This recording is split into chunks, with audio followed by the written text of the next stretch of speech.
All right, so if you do not want to use the lazy load approach, then you can just get rid of the lazy load. All right, so what we're going to do is I'm going to change my class name, and we'll go dot non-lazy. And then you can just delete lazy load, or if you want, we could just comment this out. And I went ahead and I brought center mode back to true, autoplay back to true. My slides are set to 3. I'm still going to comment out slides to scroll to 2. I don't want to use that. And then I removed the adaptive height. And then I should point out in my rules, I went ahead and removed the margin on the left and the right hand side, so my slides will all be next to one another. And then I removed the borders, so we no longer see the border around our slider. Okay, then over here in the HTML, I removed the H1.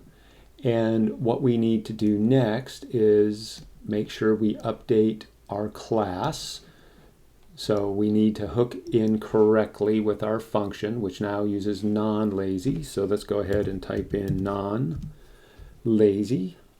And then because we're not using the lazy load approach, we need to now update data lazy back to the original source, so image source approach. So I'm just going to copy my src, my source, and I'm going to replace in each of the other 4 images, and I'm just going to make sure I don't create any errors here, and it's easier to do on a longer line length like this.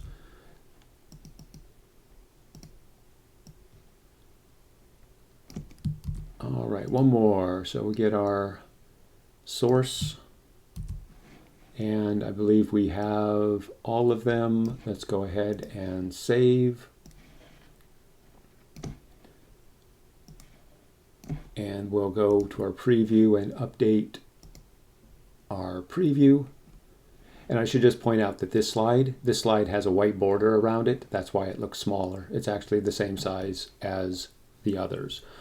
All right, so we should now have a regular slick slide, and we're not enabling the lazy load feature. So if you're not interested in using the lazy load feature, then by all means, don't.